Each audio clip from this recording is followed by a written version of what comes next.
তো বন্ধু দেখো আবারও ফিরে এলাম তোমাদের সাথে। বুঝতেই পারছো একটা স্পেশাল রেসিপি যেটা এখনও অবধি তোমাদের সাথে শেয়ার করা হয়নি। তো সেটারই প্রিপারেশন সকাল থেকে তোমাদের সাথে শেয়ার করছি। তো তার আগে তোমাদেরকে আবারও জানিয়ে দিই সুপ্রভাত। তো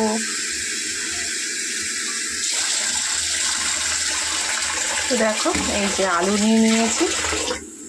এইবারে এই আলুটা স্টিমে বসাবো। পরিমাণ মতো লবণ দিয়ে দিই। সেদ্ধটা যাতে হয়, ভেতরে যাতে নুনটা ঢোকে সেই জন্য একটু লবণটা দিয়ে দিলাম। আর যাতে কালারটা ভালো আসে তার জন্য কিন্তু এই যে হলুদ আর লঙ্কার গুঁড়ো।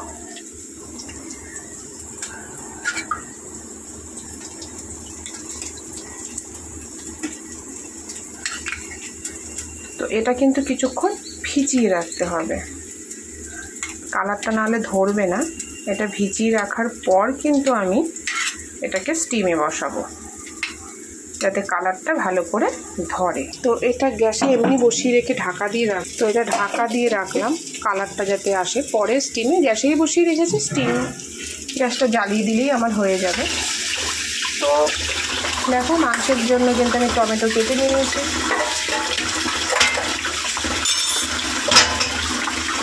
এইবারে যেটা ব্যাপার তোমাদের সাথে দেখিয়েছিলাম, লেবু মেখে রেখেছি, ঠিক আছে? লেবু মাখার পর দেখো কালারটা কিন্তু পুরো চেঞ্জ, সাদা ফ্যাটে হয়ে গেছে। এবারে দেখবে ভেতরে কত নোংরা জল বেরিয়েছে।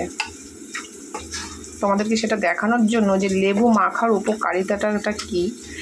1 নাম্বার তো সেদ্ধও হয়, আর 2 নাম্বার মুরগির মাংস সেদ্ধের কোনো প্রয়োজন নেই, কিন্তু আমরা ভালো করে ধোয়ার পরেও ভেতরে একটা ময়লা থাকে, যেই ময়লা সেই কালারটাই আলাদা।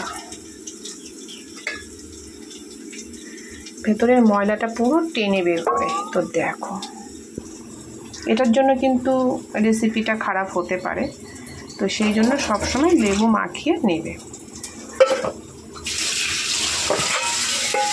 তো যেহেতু লেবু মাখানো, আর একবার আমি ভালো করে ধুয়ে নেব মাংসটা।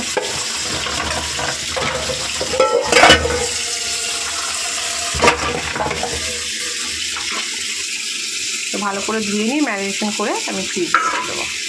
সেটা ভালো করে ধোয়াবো।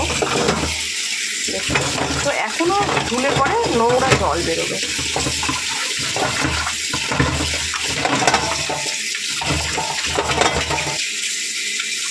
তো বন্ধুরা তোমরা দেখলেই বুঝবে, দেখো মাংসগুলো কত সুন্দর সাদা।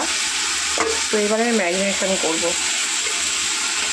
বিরিয়ানি করার কিন্তু এটাই একটা সবথেকে বড় পার্ট, মাংস ম্যারিনেশন করে তারপরে রেডি করা। তো এর মধ্যে আমি কী কী দেবো চলো এক এক করে দিয়ে দিই। পরিমাণ মতন লবণ,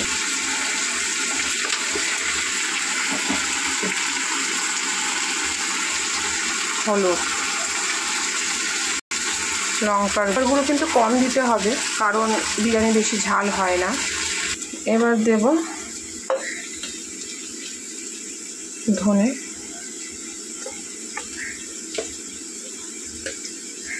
জিরে। এবার দেবো কেওড়া জল। তোমাদের সাথে আমি সব কিছু আজকে শেয়ার করছি কারণ যেহেতু আমি ফার্স্ট টাইম করছি। Rose water. এইবারে দেব বিরিয়ানি মশলা।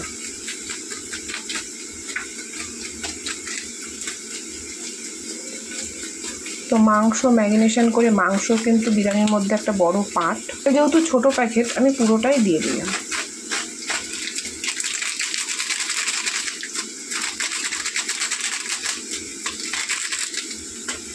আর এই যে আতর,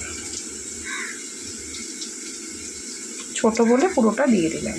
আমি আজকে তোমাদেরকে সব কিছু দিয়েই কিন্তু মাখাটা দেখাচ্ছি কারণ যেহেতু ফার্স্ট টাইম দেখাচ্ছি, কিন্তু এগুলো কিন্তু অনেক কিছু স্কিপ করেও কিন্তু সুন্দর টেস্টি বিরিয়ানি করা যায়, সেটাও তোমাদের সাথে একদম শেয়ার করবো। তো চলো এটা ভালো করে মেখে নিই। এইবারে সেটা হচ্ছে টক দই। এটাই অনেক বড় প্যাকেট, আমি অল্পই দেবো। এই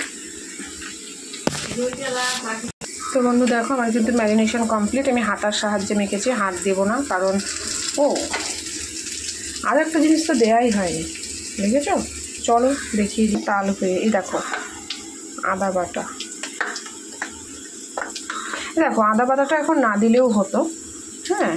আর লঙ্কা বাটা একদম অল্প দেবো, কারণ বিরিয়ানি ঝাল হয় না জানো।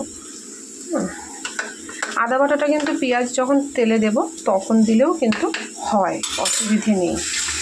তো কেউ যদি এরকম ভুলে যাও কোনো দরকার নেই, আমার যেহেতু ম্যারিনেশন করা সবে শেষ হলো তার জন্য আমি আবার দিয়ে দিলাম। চলো মেখে নিই। এই আদা দিয়ে দেখেছোই তো মাখা হয়ে গেছে, আদা দিয়ে আরেকটু মাখিয়ে নিয়ে ঢেকে ফ্রিজে রেখে দেবো। তো এই হলো বিরিয়ানির প্রথম পার্ট। আগেও তোমাদের সাথে শেয়ার করেছি, প্রথম পার্ট না, আমি পরের আগের ভিডিও দেখে বলে দেবো এটা কত নম্বর পার্ট। তো চলো।